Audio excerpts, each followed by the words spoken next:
ഈശോമിശിഹായ്ക്ക് സ്തുതിയായിരിക്കട്ടെ. ജീവിത വിജയം വരിക്കാൻ ആവശ്യമായ കാര്യങ്ങളെക്കുറിച്ചുള്ള വിചിന്തനം നമ്മൾ തുടരുന്നു. ഇനി മുമ്പോട്ട് വരുന്ന എപ്പിസോഡുകളെല്ലാം വളരെ പ്രധാനപ്പെട്ട കാര്യമാണ് നമ്മളെ പഠിപ്പിക്കുന്നത്. കാരണം ജീവിത വിജയവുമായി ബന്ധപ്പെട്ട് ഏറ്റവും പ്രധാനപ്പെട്ട കാര്യം കൽപ്പനകൾ പാലിക്കുക എന്നുള്ളതാണ്. അതിന് മുന്നോടിയായിട്ട് ഇന്ന് നമ്മൾ ചിന്തിക്കുന്നത് യഥാർത്ഥത്തിൽ നമ്മുടെ പരാജയ കാരണം കൽപ്പനകളുടെ ലംഘനമാണ്. ഈ കാര്യം വിളിച്ചു പറയുന്ന ഒരു സംഭവം ഒരു സഹോദരൻ സൂചിപ്പിച്ച ഒരു കാര്യം, അച്ഛാ ഞാൻ കൊലപാതകം ഒഴികെ ബാക്കി എല്ലാ കൽപ്പനകളും ലംഘിച്ചിട്ടുണ്ട്. ഇനി പറഞ്ഞു വന്നപ്പോൾ കൊലപാതകവും ആ കൂടെ എന്ന് പറഞ്ഞാൽ അദ്ദേഹം ചെയ്തിട്ടുണ്ട് എന്ന് പറയേണ്ടി വരും. കാരണം കൊലപാതകം നേരിട്ട് ഒരാളെ കൊല്ലുന്നത് മാത്രമല്ല, തേജോവധം ഇവിടെ സംസാരം കൊണ്ട് നമുക്ക് കൊല്ലാൻ പറ്റും. അതുപോലെ സഹോദരങ്ങളെ വെറുക്കുന്നത് കൊലപാതക കുറ്റമാണ്. 1 യോഹന്നാൻ 3:15 വായിക്കുമ്പോൾ അവിടെ പറഞ്ഞിരിക്കുന്നത് ആ ഒരു യാഥാർത്ഥ്യമാണ്. അതെല്ലാം കൂടെ വെച്ച് നോക്കുമ്പോൾ എല്ലാ കൽപ്പനയും ലംഘിച്ചു എന്ന് പറയാൻ പറ്റും. അത് അദ്ദേഹം സമ്മതിക്കുകയും ചെയ്തു. ഒരു കാര്യം എനിക്ക് അഭിമാനം തോന്നി, പുള്ളി ഈ കാര്യങ്ങളെല്ലാം അംഗീകരിച്ചു. വേറെ ചിലർ 10 കൽപ്പന ലംഘിച്ചാലും ഒരു കൽപ്പന പോലും ലംഘിച്ചതായിട്ട് അവർ അംഗീകരിക്കത്തുമില്ല. ഇവിടെ ഈ മനുഷ്യൻ പറഞ്ഞത് ഞാൻ എല്ലാ കൽപ്പനകളും ലംഘിച്ച ഒരു വ്യക്തിയായിട്ട് മാറിയിരിക്കുകയാണ്. ഇനി അദ്ദേഹത്തിന് രോഗങ്ങളുണ്ട്, അസമാധാനമുണ്ട്, കേസുണ്ട്, സാമ്പത്തിക ബുദ്ധിമുട്ടുണ്ട്, അങ്ങനെ ഇല്ലാത്ത പ്രശ്നങ്ങളൊന്നുമില്ല. അതിൻ്റെ ഒരു പ്രധാന കാരണം കൽപ്പനകളുടെ ലംഘനം. അത് അദ്ദേഹം അംഗീകരിക്കുകയും ചെയ്തു. നമ്മൾ വചനത്തിലൂടെ കടന്നു പോകുമ്പോൾ ഈ യാഥാർത്ഥ്യം ദൈവം കൃത്യം നമ്മെ പഠിപ്പിക്കുന്ന ഒരു കാര്യമാണ്. നമുക്ക് പല കാരണങ്ങൾ കൊണ്ട് പരാജയം വരാം. അതിൽ ഏറ്റവും പ്രധാനപ്പെട്ട ഒരു കാരണമായിട്ട് നാം കാണേണ്ടത് കൽപ്പനകളുടെ ലംഘനമാണ്. 1-2 കാര്യങ്ങൾ ഇതുമായി ബന്ധപ്പെടുത്തി നമ്മൾ കാണുന്നത് നല്ലതാണ്. ഒന്നാമത്തെ കാര്യം, വചന വെളിച്ചത്തിൽ ഇത് ദൈവം വ്യക്തമാക്കിയിരിക്കുന്നത് നമുക്ക് മനസ്സിലാക്കാൻ വളരെ എളുപ്പമാണ്. ജോഷുവയുടെ പുസ്തകം 7-ാം അധ്യായം 11-12 വചനങ്ങൾ. എൻ്റെ ബാക്ക്ഗ്രൗണ്ട് നമുക്കറിയാം. ആയി പട്ടണത്തിനെതിരെ ഇസ്രായേൽക്കാർ യുദ്ധത്തിന് പോയി. അതിനു മുമ്പ് ജെറിക്കോ പട്ടണത്തിനെതിരെ പോയി വിജയശ്രീലാളിതരായി വന്നവരാ. ജെറിക്കോ പട്ടണക്കാർ ശക്തരായിരുന്നു, പക്ഷേ ആയി പട്ടണക്കാർ അശക്തരായിരുന്നു. അവർ നിരീക്ഷണം നടത്തിയപ്പോൾ തന്നെ കണ്ടെത്തിയ ഒരു കാര്യം, ഇവർ ജെറിക്കോ പട്ടണക്കാരെ പോലെ ശക്തരൊന്നുമല്ല, നമ്മളെല്ലാവരും പോകേണ്ട കാര്യം പോലുമില്ല. പക്ഷേ ഇവർ ആ യുദ്ധത്തിൽ പരാജയപ്പെട്ടു. 10-36ഓളം പേര് മരിച്ചു വീണു. ബാക്കിയുള്ളവർ പ്രാണരക്ഷാർത്ഥം ഓടി. ഇതേക്കുറിച്ച് അറിഞ്ഞ ജോഷുവ വസ്ത്രം കീറി മേത്ത് ചാരം വാരിയിട്ട് നിലത്ത് കിടന്ന് കരഞ്ഞ് ദൈവത്തോട് ചോദിക്കുന്നത് കാണാൻ പറ്റും. വായ്, എന്തുകൊണ്ട് ഇങ്ങനെ സംഭവിച്ചു? എന്തുകൊണ്ട് ഇങ്ങനെ ഒരു പരാജയം ഞങ്ങൾക്കുണ്ടായി? അതിന് മറുപടിയായിട്ട് ദൈവം പറഞ്ഞത്, നിങ്ങളിൽ ഒരാൾ പാപം ചെയ്തു, അതുകൊണ്ടാണ് ഈ പരാജയം സംഭവിച്ചത്. ഞാൻ നൽകിയ നിർദ്ദേശം നിങ്ങളിൽ ഒരാൾ പാലിച്ചിട്ടില്ല. അവസാനം അവർ കണ്ടെത്തി, ആഖാൻ ദൈവം കൊടുത്തിരുന്ന നിർദ്ദേശം പാലിച്ചില്ല. അവന് ജെറിക്കോ പട്ടണം തകർത്ത് കഴിഞ്ഞപ്പോൾ അവിടെ കണ്ട ഒരു വിശേഷ വസ്ത്രം അടിച്ചു മാറ്റി. അതുപോലെ 200 ഷെക്കേൽ വെള്ളി അടിച്ചു മാറ്റി. 50 ഷെക്കേലിൻ്റെ സ്വർണം അവൻ അവിടുന്ന് അടിച്ചു മാറ്റി.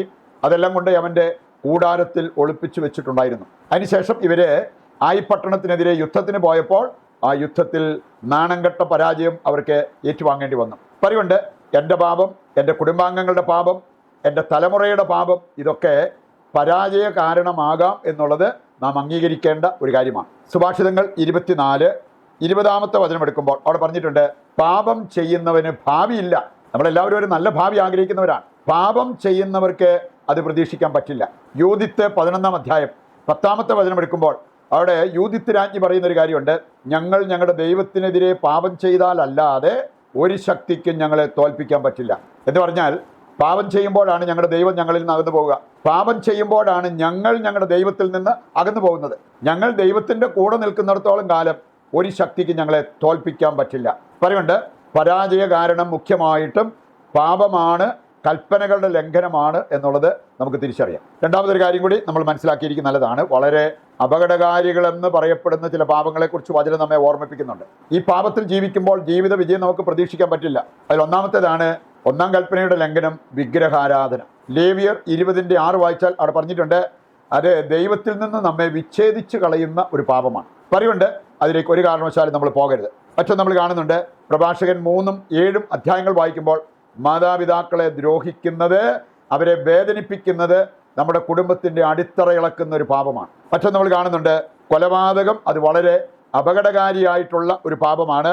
സുഭാഷിതങ്ങൾ 28:17 വായിക്കുമ്പോൾ അവിടെ പറഞ്ഞിരിക്കുന്നത്, ആരും അവന് അഭയം നൽകരുത്, അവൻ മരണം വരെ അലഞ്ഞു തിരിഞ്ഞ് നടക്കട്ടെ. മറ്റൊന്ന് കള്ളസാക്ഷ്യം.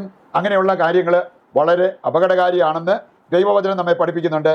സക്കറിയ 5-ാം അധ്യായം 1 മുതൽ 4 വരെയുള്ള വചനഭാഗം വായിക്കുമ്പോൾ അത് നമുക്ക് മനസ്സിലാവും. വ്യഭിചാരം, ജഡികാസക്തി എന്നിവ വളരെ അപകടം ക്ഷണിച്ചു വരുത്തുന്ന കാര്യങ്ങളാണ്. പ്രഭാഷകൻ 23:15 വായിച്ചാൽ അതുമൂലം നിന്റെ ജീവിതം ചാരമായി മാറും എന്നുള്ളത് ദൈവവചനം അവിടെ നമ്മളെ ഓർമ്മിപ്പിക്കുന്നുണ്ട്.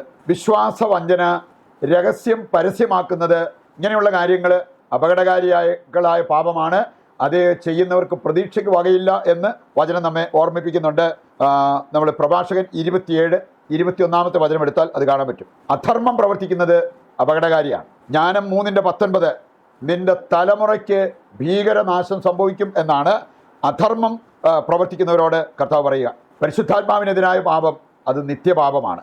അതാണ് മർക്കോസ് 3:28 മുതൽ വായിക്കുമ്പോൾ നമ്മൾ കാണുക. വളരെ അപകടകാരികളായ പാപങ്ങളാണ് ഈ പാപങ്ങൾ. അത് ജീവിത വിജയത്തിന് തടസ്സമാണ് എന്നുള്ളത് മനസ്സിലാക്കിക്കൊണ്ട് ആ പാപങ്ങളിൽ നിന്ന് അനുദപിച്ച് പിന്തിരിയുവാൻ നമുക്ക് തീരുമാനമെടുക്കാം. നമ്മൾ ഇന്നൊരു കോമൺ നിയോഗമായിട്ട് വെക്കുന്നത്, പാപബോധമോ പശ്ചാത്താപമോ ഇല്ലാത്ത വ്യക്തികളുണ്ട്. അവർക്ക് അനുതാപത്തിൻ്റെ കൃപ ലഭിക്കുവാൻ, മാനസാന്തരത്തിൻ്റെ ഫലങ്ങൾ അവർ പുറപ്പെടുവിക്കുവാൻ ദൈവത്തോടെ നമുക്ക് ഈ പ്രതിഷ്ഠാ ജപത്തിൽ പ്രത്യേകം പ്രാർത്ഥിക്കുകയും ചെയ്യാം. മനുഷ്യൻ്റെ വിജയം ദൈവത്തിൻ്റെ കരങ്ങളിലാണെന്ന് അരുൾ ചെയ്ത ദൈവമേ, അങ്ങയെ കൂടാതെ ഞങ്ങൾക്കൊന്നും ചെയ്യാൻ കഴിയുകയില്ലെന്ന് ഞങ്ങൾ വിശ്വസിക്കുകയും ഏറ്റുപറയുകയും ചെയ്യുന്നു.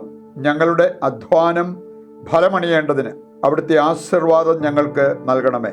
ഞങ്ങളുടെ എല്ലാ പ്രവൃത്തികളും ദൈവവിചാരത്തോടെ ആയിരിക്കാനും ഞങ്ങളുടെ എല്ലാ സംരംഭങ്ങളും വിജയം കാണാനും അങ്ങയുടെ സഹായവും സംരക്ഷണവും ഞങ്ങൾക്ക് നൽകണമേ.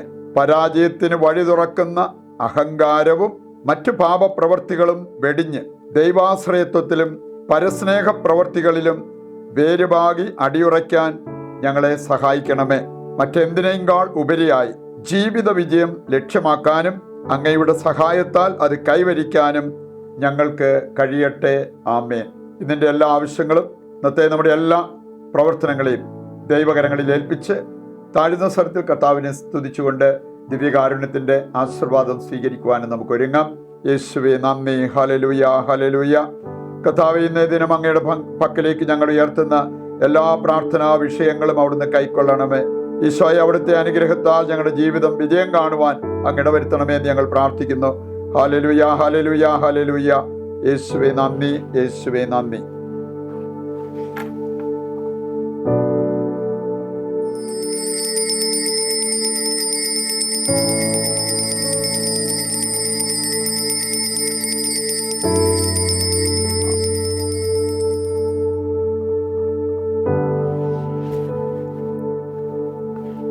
പരിശുദ്ധ പരമ ദിവ്യകാരുണ്യത്തിന് എന്നേരവും ആരാധനയും സ്തുതിയും പുകഴ്ചയും ഉണ്ടായിരിക്കട്ടെ.